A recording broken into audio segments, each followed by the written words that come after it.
When you think about a lawsuit, you probably picture a straight line, right? A case gets filed and it barrels ahead until it hits a final verdict. But the reality is way more complicated. What happens when that road has detours or pause buttons or even just dead ends? Well, today we're diving into the official rulebook for when cases get put on hold, stopped in their tracks, or abandoned altogether. And that's a really good question, right?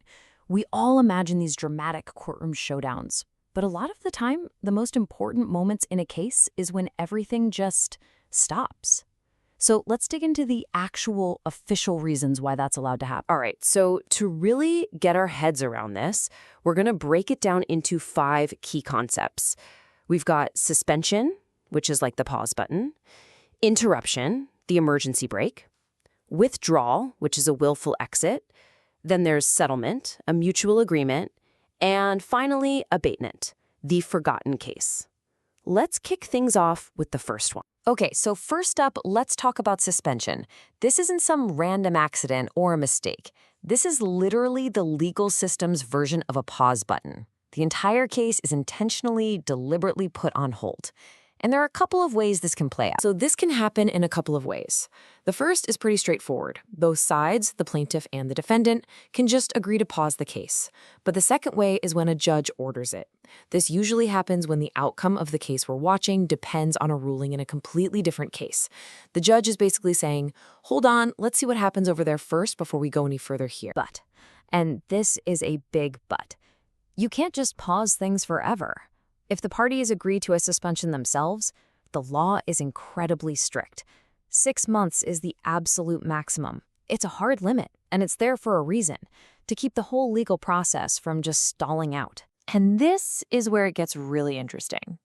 And a little bit scary. Once that 6-month pause is over, a brand new clock starts ticking. You have just 8 days to get the case moving again. You miss that super tight 8-day window, and bam. The case is legally considered abandoned, it's dismissed. Just like that. Okay, so if suspension is like a planned pit stop, interruption is the total opposite. I want you to picture someone yanking the emergency brake on a speeding train. It's sudden, it's involuntary, and it only happens when something major and totally unexpected goes down. So what could possibly be so serious that it slams the brakes on a whole case? Well, the law is very specific. We're talking about really big life events. Things like the death of one of the parties, or if a party loses their legal capacity, say they're declared mentally incompetent, or if their lawyer's authority gets terminated. And there's a key timing element here. This has to happen before the final arguments are presented. The result?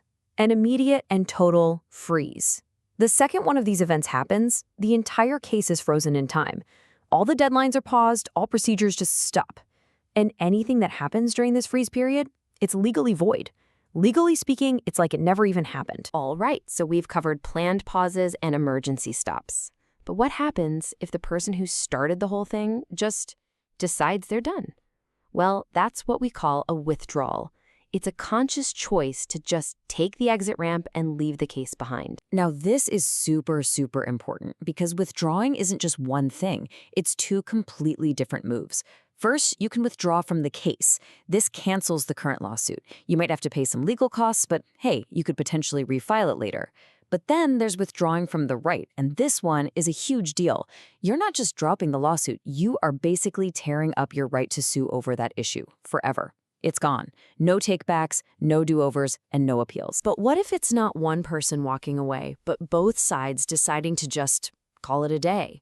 Well, that's where settlements come in. Instead of a knockdown, drag-out fight to the finish, they decide to work together and create their own ending. It's like taking a shortcut to the finish line. And you got to understand the court's role in this. Judges can and often do nudge people towards settling. But as this quote makes crystal clear, they can never force them. A settlement has to be 100% voluntary. So what stops a settlement from just being a friendly handshake that one person can ignore later?